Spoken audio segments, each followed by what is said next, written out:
In the book of Esther, chapter 3, Satan used government authority to try and force God's people to break God's law. Mordecai chose to die on the gallows rather than break commandment number 2.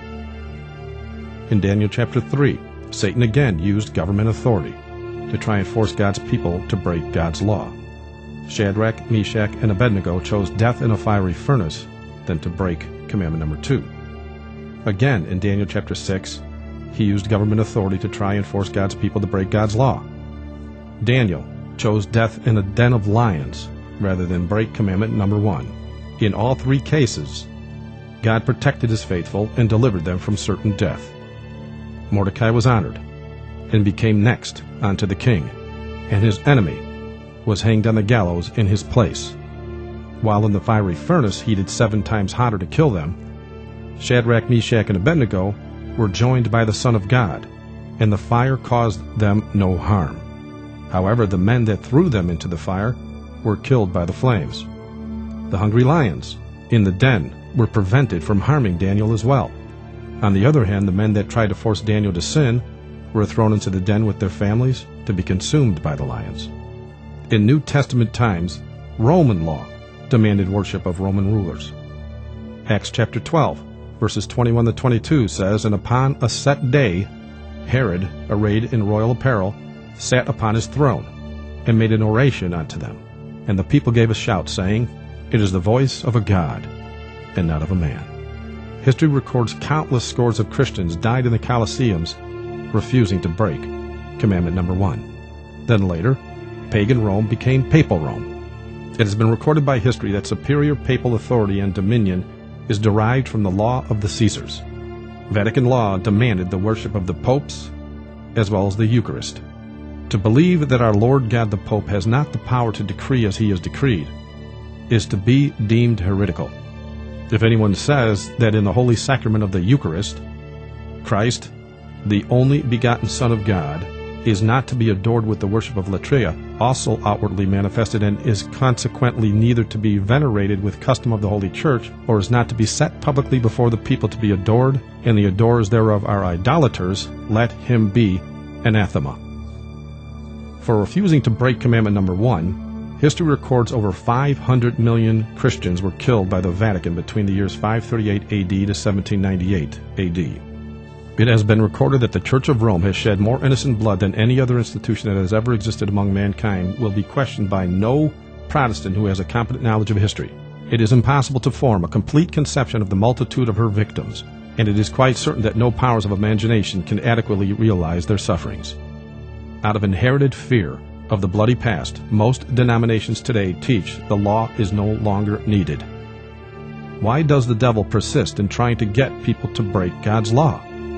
It's because he knows Christians that keep the law will not receive the mark of the beast. In Revelation 14, starting at verse 9, it speaks of people that do get the mark. It says, "And the third angel followed them, saying with a loud voice, If any man worship the beast and his image, and receive his mark in his forehead or in his hand, the same shall drink of the wine of the wrath of God, which is poured out without mixture into the cup of his indignation. And he shall be tormented with fire and brimstone in the presence of the holy angels, and in the presence of the Lamb. And the smoke of their torment ascendeth up forever and ever, and they have no rest, day nor night, who worship the beast and his image, and whosoever receiveth the mark of his name." Who are they that don't receive the mark? The very next verse says, "Here is the patience of the saints. Here are they that keep the commandments of God and the faith of Jesus." Ecclesiastes 12:13 confirms when it says, "Let us hear the conclusion of the whole matter. Fear God and keep his commandments, for this is the whole duty of man." In Revelation 13, verses 16 and 17, we find, "He causeth all, both small and great, rich and poor, free and bond, to receive a mark in their right hand or in their foreheads, and that no man might buy or sell, save he had the mark, or the name of the beast, or the number of his name." Why is this mark so important, and what are the actual features of a mark? Government declarations must always bear a mark, or an official seal of approval on it for validity. But what are the actual features of an official mark, or an official seal made by governing bodies? Well, an official seal, or signature, must always have 3 distinct features to be considered valid. Number 1, they must have the name of the official. Number 2, the title of the official. And number 3, the territory of the official. In other words, when the President of the United States signs a bill into law, he must sign it number 1, name, George Washington.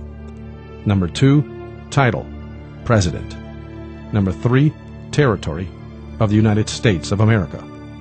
Collectively, his signature would read, George Washington, President of the United States. Absolutely every document must be signed or sealed in this manner for it to become an official legal document. Without it, it's a useless piece of paper.